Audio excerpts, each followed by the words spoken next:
এখন থেকে ভিডিওতে হয়তো আমাকে আর দেখতে পাবেন না, ভিডিও করা বন্ধ করে দিচ্ছি, ঠিক আছে। আর তার সাথে ছিল আমার ছেলের বউর নতুন দাঁত হয়েছে, তার জন্য মিষ্টি বিতরণ করলাম। সব কিছু মিলিয়ে আজকের ব্লগটা আপনাদের জন্য, আশা করি ফুল ব্লগটা দেখবেন। আসসালামু আলাইকুম, সবাই কেমন আছেন? আশা করি সবাই ভালো আছেন। সকালবেলা প্রতিদিনের মতোই আমার খুব সুন্দর একটা সকাল কাটে। আবার এই সকালটা আমি খুব সুন্দর করে উপভোগ করি। চলে আসলাম টিউশনি পড়াতে, আর এসে দেখি ওরা খুব সুন্দর করে খেলনাপাতি খেলতেছে। ওদের এগুলো দেখে আমার ছোটোবেলার কথা মনে পড়ে গেল, এবং ওদের সাথে বসে কিছুক্ষণ যাবৎ খেললাম, অনেক বেশি ভালো লাগলো। যেটা বলতেছিলাম যে আজ থেকে হয়তো আমাকে আর ভিডিওতে দেখতে পাবেন না, হয়তো আমার সাথে আপনাদের সাথে আর কোনোই দেখা হবে না, কিছুই হবে না। আর এগুলো ছিল আমার ছেলের বউ, যে বলি বান্ধবীর মেয়ে, ওর ছোট্ট দাঁত হয়েছে, আর দাঁত হলে এরকম মিষ্টি বিতরণ করা হয়, পান, মিষ্টি এবং সুপারি। তো এগুলাই আমরা সবাইকে দিতেছিলাম এবং এনজয় করতেছিলাম। সব সময় দেখেন আপনাদের সাথে ভিডিও শেয়ার করি, লাইভে আসি, এই জিনিসগুলো হয়তো আর করা হবে না। এরকম না যে বলবেন অনেকে যে আপু এখন থেকে আর ভিডিও দিবেন না। আমাকে জন্য সবাই দোয়া করবেন আমার জন্য, জানি আমি এগুলো থেকে বিরত থাকি। আপনারা সবাই জানেন যে আমি একটা সময় বলেছিলাম যে ভিডিও থেকে আমি চলে যাব, সেই দিনটা হয়তো চলে আসছে। আমাকে আর কখনোই আপনারা ভিডিওতে দেখতে পাবেন না। আজকেই আমার জীবনের ভিডিও শেষ, ঠিক আছে। হয়তো ভিডিও আমি করব, কিন্তু আমাকে আর দেখতে পাবেন না। আমি রান্নাবান্নার ভিডিও শেয়ার করব, ঠিক আছে, এই আর কি। কিন্তু হয়তো ওই প্রিয় আপুটাকে আপনারা দেখতে পাবেন না। আর আশা করি আমাকে না দেখতে পেয়েও যে ভাইয়া আপুরা আমার ভিডিওগুলো সবসময় দেখতেন, আমার পাশে থাকতেন, তারা এখনও থাকবেন আমাকে না দেখেও।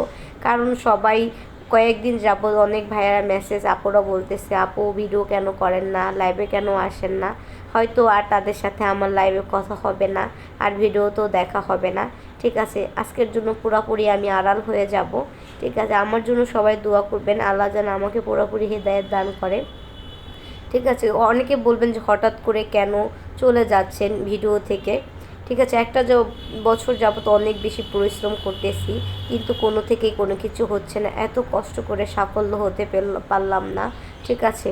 হয়তো লেগে থাকলে হতে পারতাম, কিন্তু ভিতরে কেমন যেন একটা ভয় কাজ করে, যেহেতু মুসলিম ঘরের মেয়ে, যে কি করতেছি আমি, কি আজও এগুলা ঠিক করতেছি না ভুল করতেছি, কিছুই বুঝতেছি না। তো এখন আমার পুরোপুরি আল্লাহ যেন আরও আমাকে হেদায়েত দেন যে না, আমি এগুলো একদমই ঠিক করতেছি না, আমার এগুলো ভুল করা হচ্ছে। তো অবশ্যই আপনারা মনে করবেন না যে আমি ভিডিও একদমই ছেড়ে দিব না, কারণ আমি রান্নাবান্নার ভিডিও আপনাদের সাথে শেয়ার করব। কারণ আমার একটা ইউটিউব চ্যানেল আছে, ওখানে আমি রান্নাবান্না করে ভিডিও আপলোড দিই। তো রান্নাবান্নার ভিডিও আপনারা দেখতে পাবেন, এই আর কি। আর যারা সবসময় আমার প্রিয় ভাইয়া আপুরা পাশে ছিলেন, আমি আশা করি তারা আমাকে না দেখতে পেয়েও আমার পাশে থাকবেন। আমার খুব বেশি খারাপ লাগতেছে যে আমি ভিডিও থেকে এভাবে হঠাৎ করে চলে যাচ্ছি, কিন্তু কিছু করার নাই। আবার ভালোও লাগতেছে যে এই কাজগুলো থেকে আমি বিরত থাকলে হয়তো আমার জন্য ভালো হবে। কারণ এই কাজের ভিতরে ঢোকার পর আমার জীবনের এক একটা সমস্যা হচ্ছেই। তো আমি চাই না যে জেনে শুনে এই কাজগুলো করতে হবে, আমার জীবনে এই সমস্যাগুলো আনতে, ঠিক আছে।